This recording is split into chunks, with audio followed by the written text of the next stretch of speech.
मेरे प्यारे देशवासियों, आप सबको नमस्कार। देश के हर कोने में ज़्यादातर परिवार अपने बच्चों की एग्ज़ाम में जुटे हुए होंगे। जिनकी एग्ज़ाम ख़त्म हो गई होगी वहाँ कुछ रिलीफ का माहौल होगा, और जहाँ एग्ज़ाम चलती होगी उस परिवारों में अभी भी थोड़ा बहुत तो प्रेशर होगा ही होगा। लेकिन ऐसे समय मैं यही कहूँगा कि पिछली बार मैंने जो मन की बात में विद्यार्थियों के से जो बातें की है उसे दोबारा सुन लीजिए। परीक्षा के समय वो बातें जरूर आपको काम आएगी। आज 26 मार्च है। 26 मार्च बांग्लादेश का स्वतंत्रता का दिवस है। अन्याय के खिलाफ एक ऐतिहासिक लड़ाई बंगबंधु के नेतृत्व में बांग्लादेश की जनता का अभूतपूर्व विजय। आज के इस महत्वपूर्ण दिवस पर मैं बांग्लादेश के नागरिक भाइयों बहनों को स्वतंत्रता दिवस की बहुत बहुत शुभकामनाएं देता हूं, और यह कामना करता हूं कि बांग्लादेश आगे बढ़े, विकास करें। और बांग्लादेश वासियों से भी मैं विश्वास दिलाता हूं कि भारत बांग्लादेश का एक मजबूत साथी है, एक अच्छा मित्र है, और हम कंधे से कंधा मिला करके इस पूरे क्षेत्र के अंदर शांति, सुरक्षा और विकास में अपना योगदान देते रहेंगे। हम सबको इस बात का गर्व है कि रविंद्रनाथ टैगोर, उनकी यादें हमारी एक साझी विरासत है। बांग्लादेश का राष्ट्रगान भी गुरुदेव रविंद्रनाथ टैगोर की रचना है। गुरुदेव टैगोर के बारे में एक बहुत इंटरेस्टिंग बात यह है कि 1913 में वे न केवल नोबेल पुरस्कार प्राप्त करने वाले पहले एशियाई व्यक्ति थे, बल्कि उन्हें अंग्रेजों ने नाइटहुड की भी उपाधि दी थी। और जब 1919 में जलियांवाला बाग पर अंग्रेजों ने कत्लेआम किया तो रविंद्रनाथ टैगोर उन महापुरुषों में थे जिन्होंने अपनी आवाज को बुलंद की थी। और यही कालखंड था जब 12 साल के एक बच्चे के मन पर इस घटना का गहरा प्रभाव हुआ था। किशोर अवस्था में खेत खलिहान में हंसते कूदते उस बालक को जलियांवाला बाग के नृशंस हत्याकांड ने जीवन की एक नई प्रेरणा दे दी थी। और 1919 में 12 साल का वो बालक, मतलब हम सबके प्रिय, हम सबकी प्रेरणा, शहीद भगत सिंह। आज से 3 दिन पूर्व 23 मार्च को भगत सिंह जी को और उनके साथी सुखदेव और राजगुरु को अंग्रेजों ने फांसी पर लटका दिया था। और हम सब जानते हैं 23 मार्च की वो घटना, भगत सिंह, सुखदेव, राजगुरु के चेहरे पर माँ भारती की सेवा करने का संतोष, मृत्यु का भय नहीं था। जीवन के सारे सपने माँ भारती की आजादी के लिए समाहित कर दिए थे। और ये तीनों वीर आज भी हम सबकी प्रेरणा है। भगत सिंह, सुखदेव और राजगुरु के बलिदान की गाथा को हम शब्दों में अलंकृत भी नहीं कर पाएंगे। और पूरी ब्रिटिश सल्तनत इन तीनों युवकों से डरती थी। जेल में बंद थे, फांसी तय थी, लेकिन इनके साथ कैसे आगे बढ़ा जाए इसकी चिंता ब्रिटिशरों को लगी रहती थी।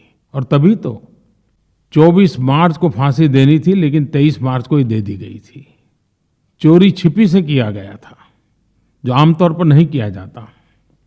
और बाद में उनके शरीर को आज के पंजाब में ला करके अंग्रेजों ने चुपचाप जला दिया था। कई वर्षों पूर्व जब पहली बार मुझे वहां जाने का मौका मिला था, उस धरती में उस प्रकार के वाइब्रेशन में अनुभव करता था। और मैं देश के नौजवानों को जरूर कहूंगा, जब भी मौका मिले तो पंजाब जब जाएं तो भगत सिंह, सुखदेव, राजगुरु, भगत सिंह की माता जी और बटुकेश्वर दत्त की समाधि के स्थान पर अवश्य जाएं।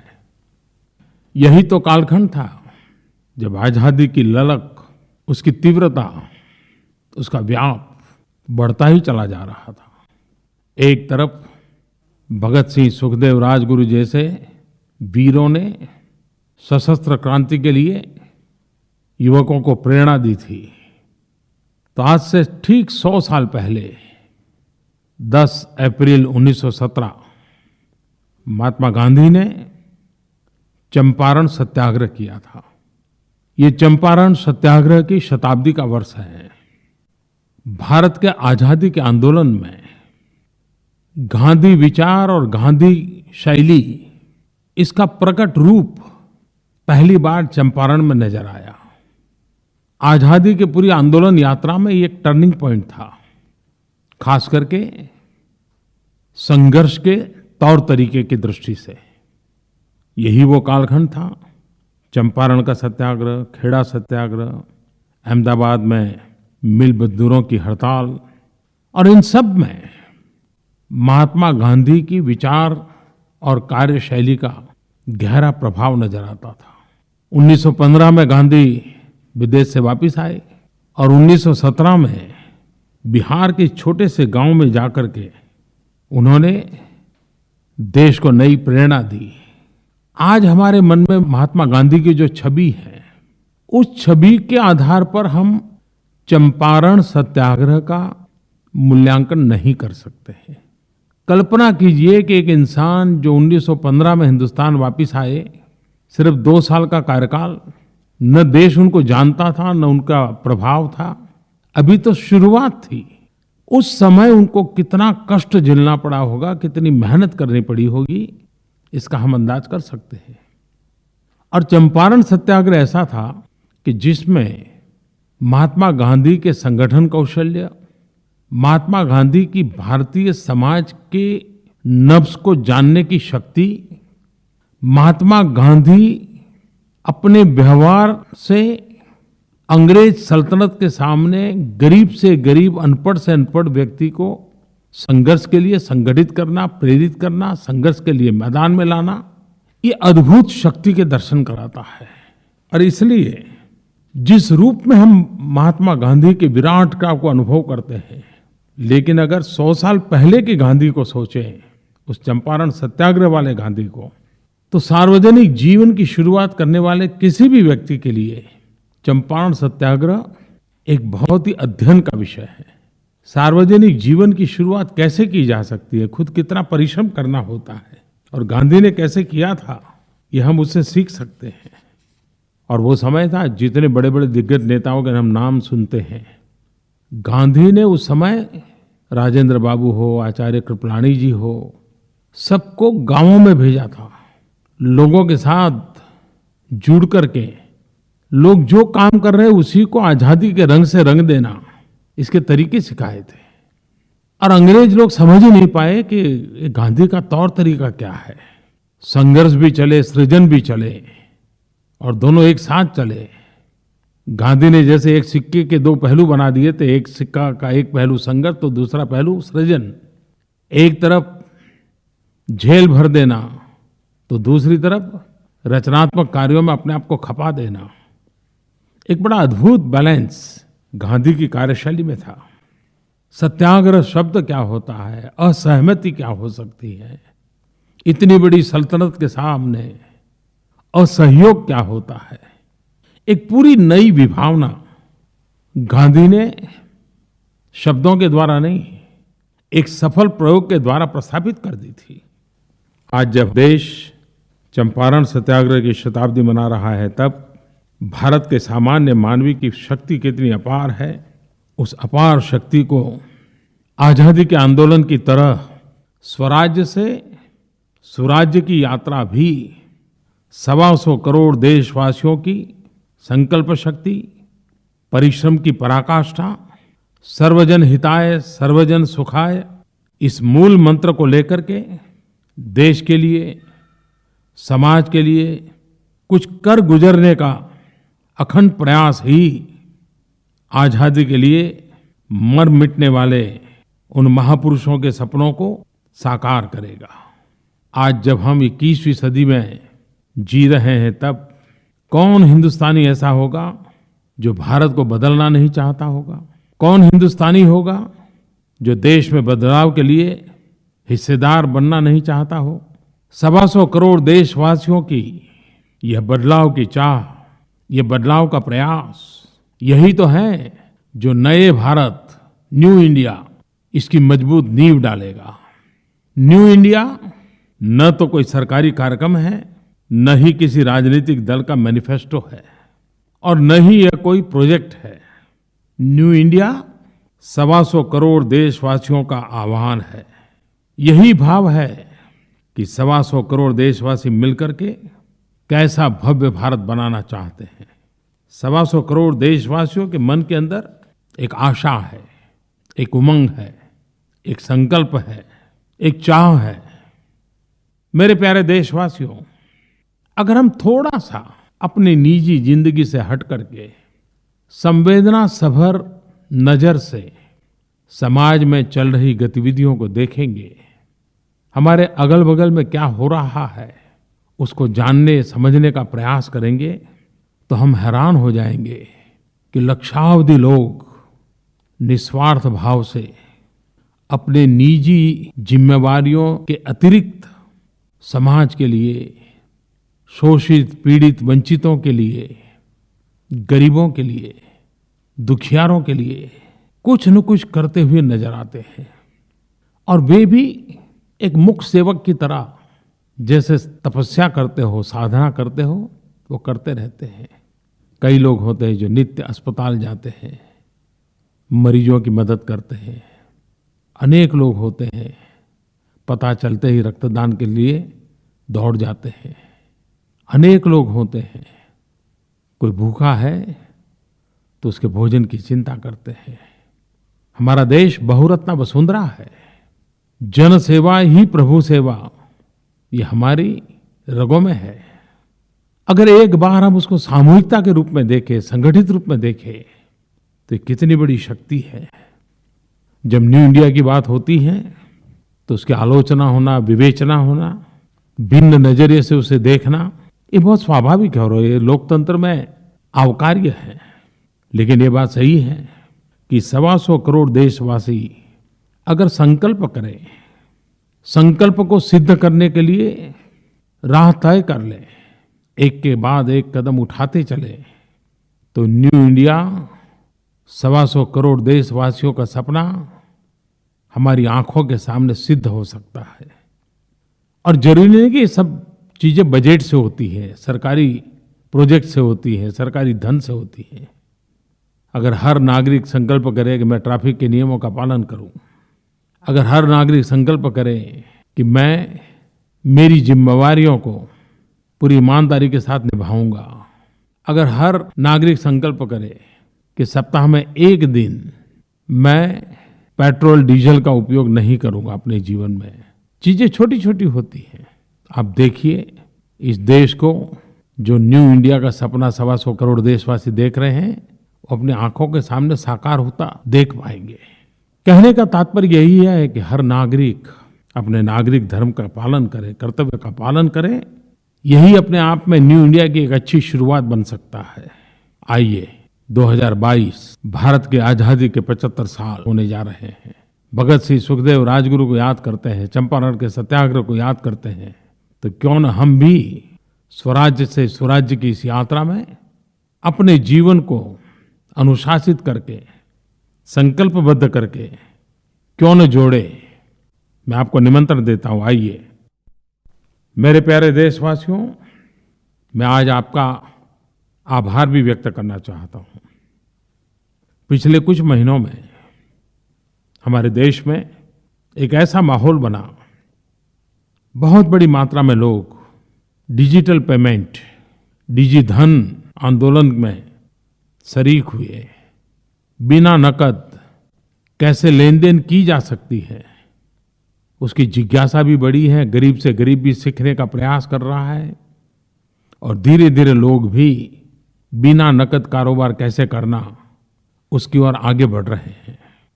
डीमोनेटाइजेशन, नोटबंदी के बाद से डिजिटल पेमेंट के अलग अलग तरीकों में काफी वृद्धि देखने को मिली है। बीम ऐप, इसको प्रारंभ किए हुए भी 2-2.5 महीने का ही समय हुआ है, लेकिन अब तक करीब करीब 1.5 करोड़ लोगों ने उसे डाउनलोड किया है। मेरे प्यारे देशवासियों, काले धन भ्रष्टाचार के खिलाफ लड़ाई को हमने आगे बढ़ाना है। 125 करोड़ देशवासी इस एक वर्ष में 2,500 करोड़ डिजिटल लेन देन का काम करने का संकल्प कर सकते हैं क्या? हमने बजट में घोषणा की है। 125 करोड़ देशवासियों के लिए ये काम अगर वो चाहे तो 1 साल का इंतजार करने की जरूरत नहीं, 6 महीने में कर सकते हैं। 2,500 करोड़ डिजिटल ट्रांजैक्शन। अगर हम स्कूल में फी भरेंगे तो कैश से नहीं भरेंगे, डिजिटल से भरेंगे।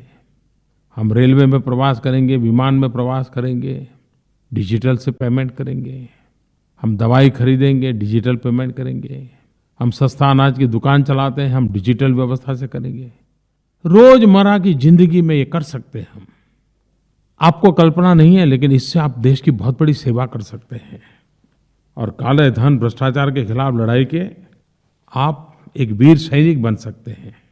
पिछले दिनों लोक शिक्षा के लिए, लोक जागरूकता के लिए डिजिधन मेला के कई कार्यक्रम हुए। देश भर में 100 कार्यक्रम करने का संकल्प है। 80-85 कार्यक्रम हो चुके हैं। उसमें इनाम योजना भी थी। करीब 12.5 लाख लोगों ने उपभोक्ता वाला इनाम प्राप्त किया है। 70,000 लोगों ने व्यापारियों के लिए जो इनाम था वो प्राप्त हुआ है। और हर किसी ने इस काम को आगे बढ़ाने का संकल्प भी किया है। 14 अप्रैल डॉक्टर बाबा साहब आम्बेडकर की जन्म जयंती है। और बहुत पहले से जैसे तय हुआ था, 14 अप्रैल को बाबा साहब आम्बेडकर की जन्म जयंती पर इस डिजी मेला का समापन होने वाला है। 100 दिन पूरे होकर के एक आखिरी बहुत बड़ा कार्यक्रम होने वाला है। बहुत बड़ा ड्रॉ का भी उसमें प्रावधान है। मुझे विश्वास है कि बाबा साहब आम्बेडकर की जन्म जयंती के जितने भी समय अभी हमारे पास बचा है, भीम ऐप का हम प्रचार करें।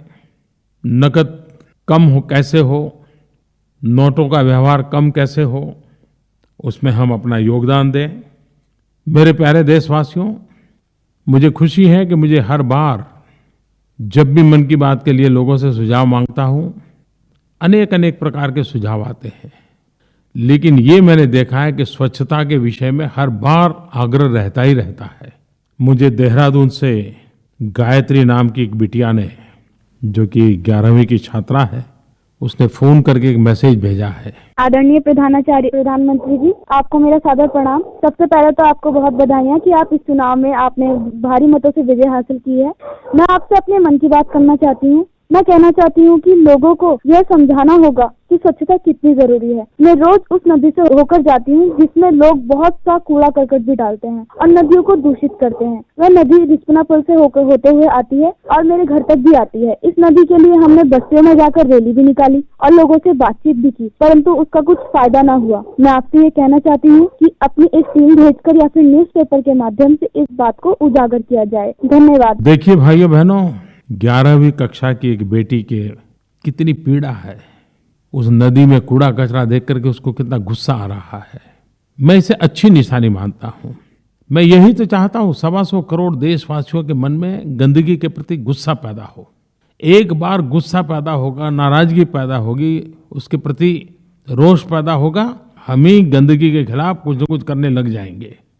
और अच्छी बात है कि गायत्री स्वयं अपना गुस्सा भी प्रकट कर रही है, मुझे सुझाव भी दे रही है, लेकिन साथ साथ खुद ये भी कह रही है कि उसने काफी प्रयास किए लेकिन विफलता मिली। जब से स्वच्छता का आंदोलन की शुरुआत हुई है, जागरूकता आई है, हर कोई उसमें सकारात्मक रूप से जुड़ता चला गया है। उसने एक आंदोलन का रूप भी लिया है। गंदगी के प्रति नफरत भी बढ़ती चली जा रही है। जागरूकता हो, सक्रिय भागीदारी हो, आंदोलन हो, इसका अपना महत्व है ही है। लेकिन स्वच्छता आंदोलन से ज्यादा आदत से जुड़ी हुई होती है।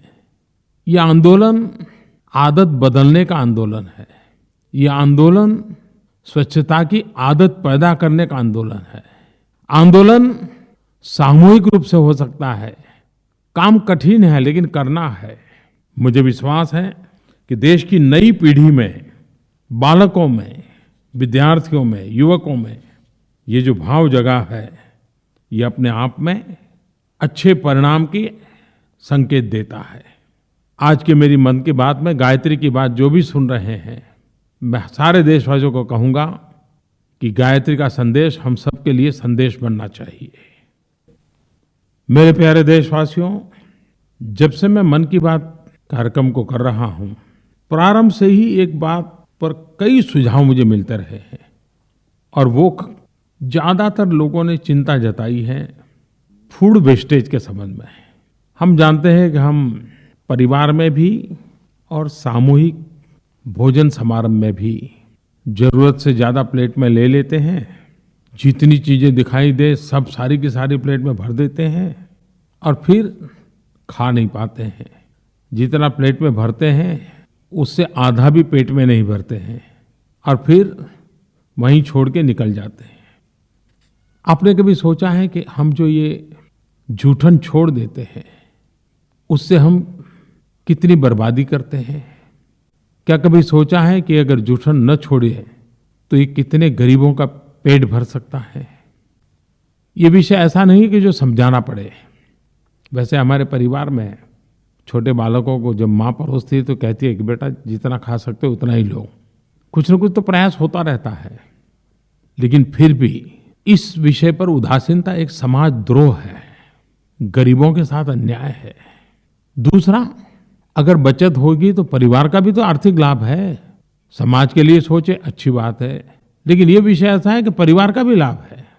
मैं इस विषय पे ज़्यादा आग्रह नहीं कर रहा हूँ, लेकिन मैं चाहूँगा कि ये जागरूकता बढ़नी चाहिए। मैं कुछ युवकों को तो जानता हूँ कि जो इस प्रकार के आंदोलन चलाते हैं, उन्होंने मोबाइल ऐप बनाए हैं और कहीं पर भी इस प्रकार की जूठन पड़ी है तो लोग बुलाते हैं, बोले सब इकट्ठा करते हैं और उसका सदुपयोग करते हैं, मेहनत करते हैं और हमारे देश के नौजवान करते हैं। हिंदुस्तान के हर राज्य में कहीं न कहीं आपको ऐसे लोग मिलेंगे। उनका जीवन भी हम लोगों को प्रेरणा दे सकते हैं कि हम जूठन न करें, हम उतना ही लें जितना खाना है। देखिए, बदलाव के लिए यही तो रास्ते होते हैं। और जो लोग शरीर स्वास्थ्य के संबंध में जागरूक होते हैं वो तो हमेशा कहते हैं पेट भी थोड़ा खाली रखो, प्लेट भी थोड़ी खाली रखो। और जब स्वास्थ्य की बात आई है तो 7 अप्रैल को विश्व स्वास्थ्य दिवस है, वर्ल्ड हेल्थ डे। संयुक्त राष्ट्र ने 2030 तक यूनिवर्सल हेल्थ कवरेज यानी कि सबको स्वास्थ्य का लक्ष्य तय किया है। इस बार यूनाइटेड नेशन ने 7 अप्रैल विश्व स्वास्थ्य दिवस पर डिप्रेशन विषय पर फोकस किया है। डिप्रेशन ये इस बार की उनकी थीम है। हम लोग भी डिप्रेशन शब्द से परिचित हैं, लेकिन अगर शाब्दिक अर्थ करना है तो कुछ लोग उसको अवसाद भी कहते हैं। एक अनुमान है कि दुनिया के अंदर 35 करोड़ से ज्यादा लोग मानसिक रूप से डिप्रेशन से पीड़ित है। मुसीबत ये है कि हमारे अगल बगल में भी इस बात को हम समझ नहीं पाते हैं और शायद इस विषय में खुल करके बात करने में हम संकोच भी करते हैं। जो स्वयं डिप्रेशन महसूस करता है वो भी कुछ बोलता नहीं, क्योंकि वो थोड़ी शर्मिंदगी महसूस करता है। मैं देशवासियों से कहना चाहूँगा कि डिप्रेशन ऐसा नहीं है कि उससे मुक्ति नहीं मिल सकती है। एक मनोवैज्ञानिक माहौल पैदा करना होता है और उसकी शुरुआत होती है, पहला मंत्र है डिप्रेशन के सप्रेशन के बजाय इसके एक्सप्रेशन की जरूरत है। अपने साथियों के बीच, मित्रों के बीच, माँ बाप के बीच, भाइयों के बीच, टीचर के साथ खुल करके कहिए आपको क्या हो रहा है। कभी कभी अकेलापन, खास करके हॉस्टल में रहने वाले बच्चों को तकलीफ ज्यादा हो जाती है। हमारे देश का सौभाग्य रहा कि हम लोग संयुक्त परिवार में पले बढ़े हैं, विशाल परिवार होता है, मेलजोल रहती है और उसके कारण डिप्रेशन की संभावनाएं खत्म हो जाती हैं। लेकिन फिर भी मैं माँ बाप को कहना चाहूँगा कि आपने कभी देखा है कि आपका बेटा या बेटी या परिवार का कोई भी सदस्य, पहले जब आप खाना खाते थे सब लोग साथ खाते थे, लेकिन एक परिवार का व्यक्ति वो कहता है नहीं मैं बाद में खाऊंगा, वो टेबल पे नहीं आता है। घर में सब लोग कहीं बाहर जा रहे हैं तो कहता है नहीं मुझे आज नहीं आना है, अकेला रहना पसंद करता है। आपका कभी ध्यान गया कि ऐसा क्यों करता है? आप जरूर मानिए कि वो डिप्रेशन की दिशा का पहला कदम है। अगर वो आपसे समूह में रहना पसंद नहीं करता है, अकेला एक कोने में चला जा रहा है, तो प्रयत्नपूर्वक देखिए कि ऐसा न होने दें।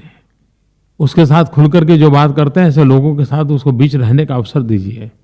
हंसी खुशी की खुल करके बातें करते करते करते उसको एक्सप्रेशन के लिए प्रेरित करें।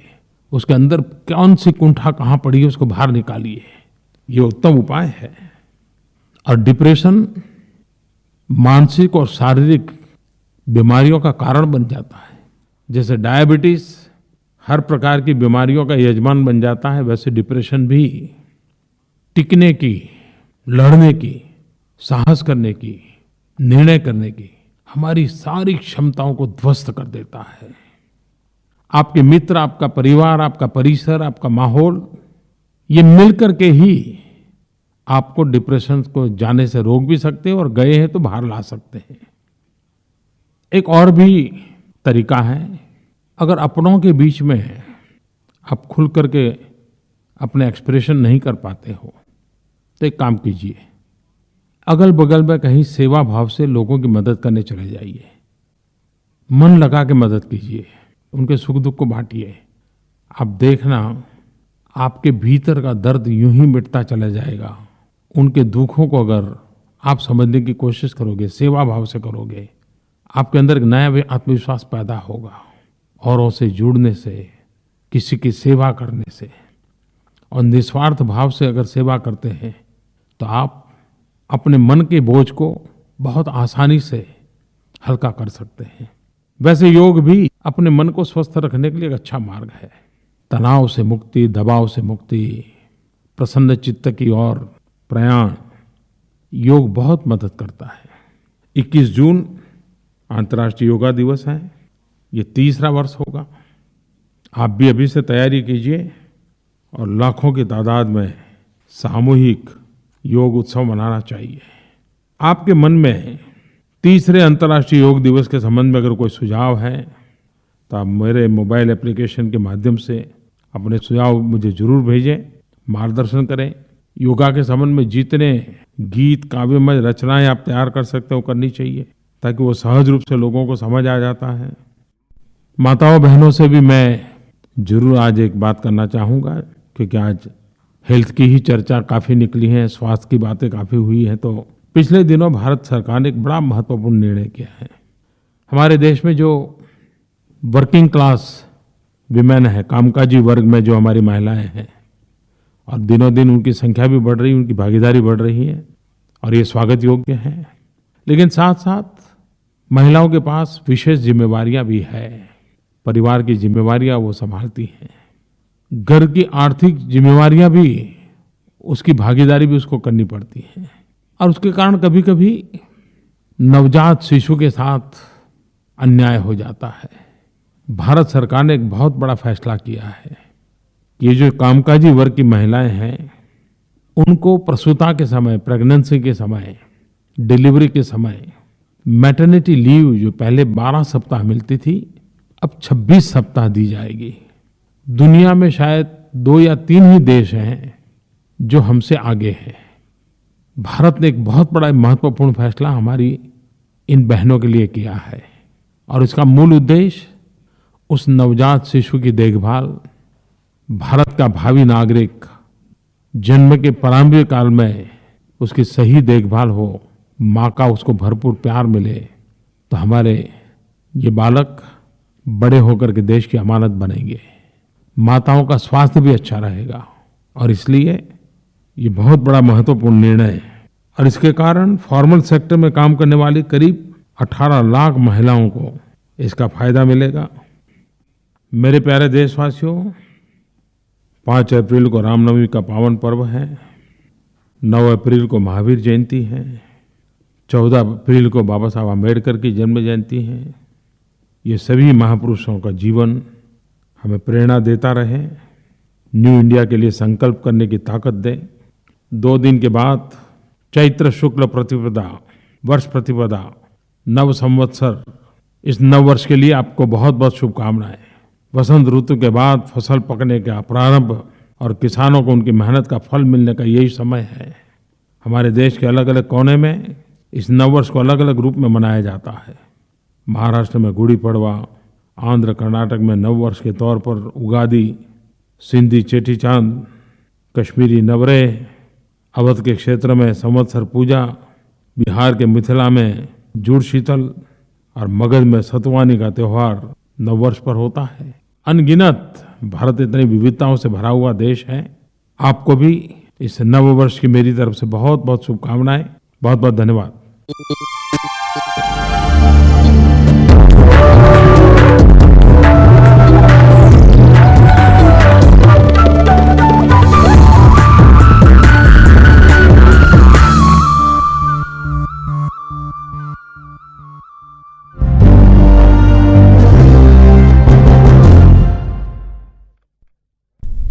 नमस्कार, हमारे इस विशेष प्रसारण में आप सभी का स्वागत है। मैं हूं रमा त्यागी। प्रधानमंत्री नरेंद्र मोदी ने अपनी मन की बात के 30वें संस्करण में आज स्वराज से सुराज की बात की है, न्यू इंडिया की बात की है। इसके लिए समय